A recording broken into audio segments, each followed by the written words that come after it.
मान लीजिए आपने मोबाइल पर किसी फिल्म की टिकट 250 रुपए की देखी, लेकिन कन्वीनियंस फी बचाने के लिए आपने ऑनलाइन बुकिंग नहीं की और सीधे थिएटर पहुंच गए। काउंटर पर वही फिल्म, वही शो और वही सीट अब 300 रुपए की हो चुकी है। अब सवाल है कि कुछ ही देर में यानी कुछ ही घंटों में टिकट के दाम क्यों बढ़ गए? क्या मल्टीप्लेक्स अपनी मर्जी से प्राइस बदलते हैं? क्या ब्लॉकबस्टर फिल्मों के नाम पर ऑडियंस से ज्यादा पैसे लिए जाते हैं? और बढ़ी हुई टिकट का फायदा आखिर थिएटर को होता है या फिर प्रोड्यूसर डिस्ट्रीब्यूटर को होता है? इस वीडियो में हम समझेंगे मल्टीप्लेक्सेस के डायनामिक प्राइसिंग मॉडल का पूरा खेल। टिकट प्राइस किन फैक्टर से बदलती हैं और ये स्मार्ट बिजनेस स्ट्रैटेजी है या कंज्यूमर के साथ एक अनफेयर प्राइसिंग है। मेरा नाम है अन्नू और आप देख रहे हैं मास्टर शॉट। वीडियो शुरू करने से पहले कमेंट सेक्शन में जरूर बताइएगा कि आखिरी बार थिएटर में आप कौन सी फिल्म देखने गए थे और उस टिकट के लिए आपने कितने रुपए खर्चे थे। Now coming back to the topic. Dynamic pricing का मतलब है कि किसी प्रोडक्ट या सर्विस की कीमत हमेशा फिक्स्ड यानी तय नहीं रहती है। डिमांड बढ़ेगी तो प्राइस बढ़ सकता है और डिमांड कम होगी तो वही चीज सस्ती भी मिल सकती है।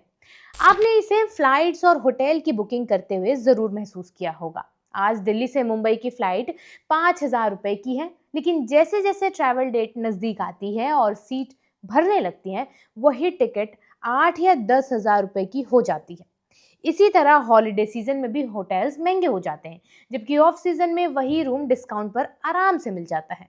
अब मल्टीप्लेक्सेस भी लगभग इसी मॉडल पर काम करना शुरू कर रहे हैं। मान लीजिए किसी बड़े सुपरस्टार की फिल्म शुक्रवार को रिलीज होती है। सोशल मीडिया पर फिल्म की चर्चा है, रिव्यूज भी पॉजिटिव है और इवनिंग शोज तेजी से भर रहे हैं। मल्टीप्लेक्स का सॉफ्टवेयर देखता है कि किसी पर्टिकुलर शो की डिमांड ज्यादा है और सीट तेजी से बिक रही है। ऐसे में बची हुई सीट्स यानी एक आध दो जो बचती हैं की कीमत बढ़ाई जा सकती है। लेकिन अगर किसी फिल्म का वीकडे मॉर्निंग शो है, हॉल लगभग खाली है और ऑडियंस की डिमांड कम है, तो मल्टीप्लेक्स उसी शो की टिकट सस्ती कर सकता है ताकि ज्यादा लोग थिएटर आएं। यानी एक ही फिल्म, एक ही थिएटर और कभी कभी एक ही सीट की कीमत अलग अलग समय पर अलग हो सकती है। पीवीआर आइनॉक्स के मुताबिक डायनेमिक प्राइसिंग कोई नया एक्सपेरिमेंट नहीं है। कंपनी का कहना है कि यह सिस्टम कुछ साल पहले ही रेवेन्यू मैनेजमेंट स्ट्रैटेजी के तहत शुरू किया गया था और अब कई मल्टीप्लेक्स चेन इसी तरह का प्राइसिंग मॉडल इस्तेमाल करती हैं। हालांकि टिकट की कीमत केवल इस बात से तय नहीं होती है कि फिल्म की डिमांड कितनी है यानी रिव्यूज कैसे हैं। इसके पीछे कई और फैक्टर्स भी होते हैं, जैसे आप किस दिन फिल्म देखने जा रहे हैं। सोमवार सुबह का शो आमतौर पर शुक्रवार या शनिवार की रात से सस्ता होगा। थिएटर किस शहर और किस लोकेशन पर है ये भी कीमत तय करता है। किसी प्रीमियम मॉल में मौजूद मल्टीप्लेक्स की टिकट एक नॉर्मल थिएटर के मुकाबले महंगी हो सकती है। इसके अलावा सीट कैटेगरी भी जरूरी है। सामने की नॉर्मल सीट, पीछे की प्रीमियम सीट, रिक्लाइनर या लॉन्जर, सभी की कीमत अलग हो सकती है। आईमैक्स, 4DX या लग्जरी स्क्रीन जैसे फॉर्मेट्स के लिए भी ज्यादा पैसे देने पड़ते हैं, ये आपको पता होगा। यानी टिकट प्राइस तय करते समय day, timing, location, seat, screen format और एक्सपेक्टेड डिमांड, इन सभी चीजों को देखा जाता है। मल्टीप्लेक्स कंपनीज का आर्गुमेंट है कि डायनेमिक प्राइसिंग सिर्फ कीमत बढ़ाने के लिए नहीं होती है, इसके जरिए ऑडियंस को सस्ती टिकट भी मिल सकती है। जैसे weekdays, morning shows, non peak hours और एडवांस बुकिंग में कई बार टिकट कम प्राइस पर अवेलेबल होती है। लेकिन असली विवाद तब शुरू होता है जब ऑडियंस को प्राइस चेंज की जानकारी साफ तरीके से नहीं मिलती है। कैसा फायदा हुआ फिर ये? किसी व्यक्ति ने दोपहर में फोन पर टिकट प्राइस देखा, वो कन्वीनियंस फी बचाने के लिए बुकिंग नहीं करता है। शाम को वो थिएटर पहुंच जाता है और उसे पता चलता है कि टिकट महंगी हो चुकी है। उसके लिए अचानक हुआ प्राइस चेंज है, क्योंकि उसे पहले से नहीं बताया गया कि टिकट की कीमत कुछ घंटों में बदल सकती है।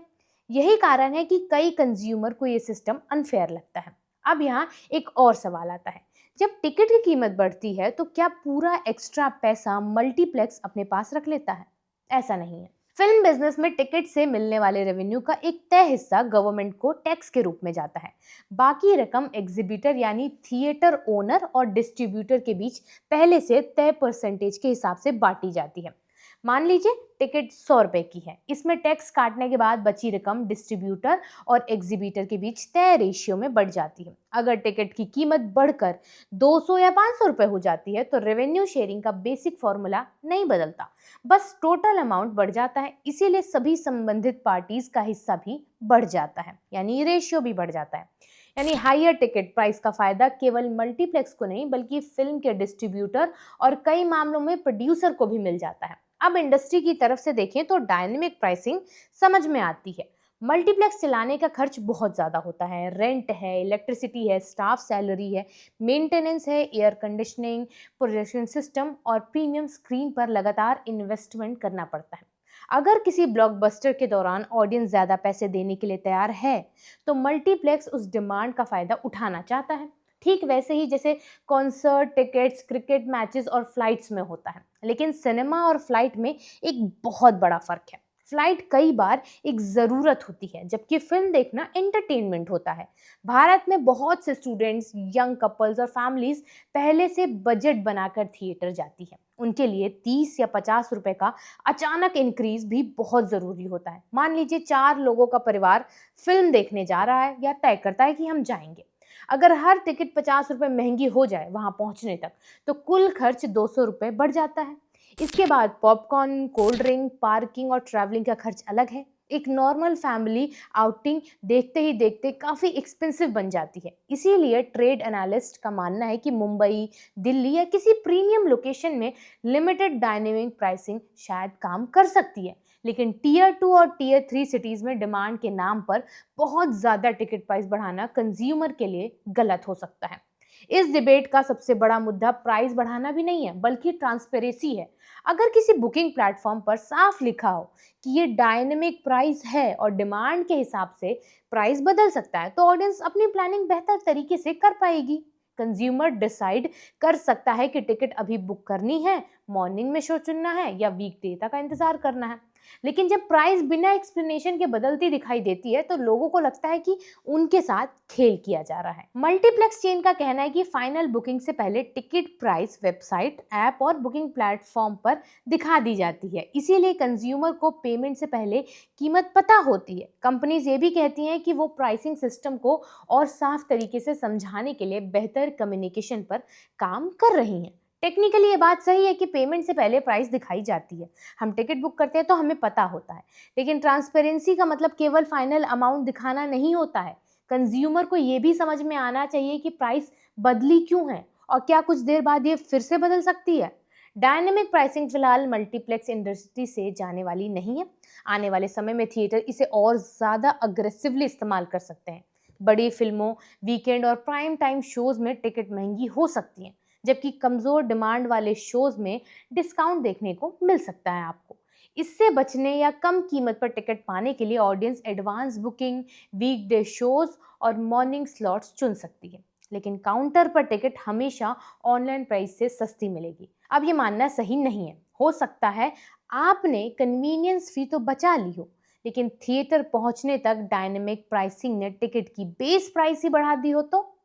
इसीलिए अगली बार फोन पर टिकट प्राइस देखकर थिएटर के लिए निकलें तो याद रखिएगा, सिनेमा हॉल तक पहुंचते पहुंचते सिर्फ फिल्म की कहानी नहीं, आपकी टिकट की कीमत भी बदल सकती है। सवाल ये नहीं है कि ब्लॉकबस्टर फिल्म की टिकट महंगी क्यों हुई, असली सवाल ये है कि क्या ऑडियंस को पहले से साफ बताया गया था कि ये कीमत कभी भी बदल सकती है। क्योंकि लोगों को ज़्यादा पैसे देने से शायद उतनी परेशानी नहीं होती है जितनी बिना वजह बताए पैसे देने से होती है। फिलहाल बात मेरी यहीं तक है। आपको क्या लगता है इस मामले पे कोई और मॉडल इस प्रोसेस को बेहतर बना सकता है? कमेंट सेक्शन में बताइएगा और देखते रहिए मास्टर शॉट।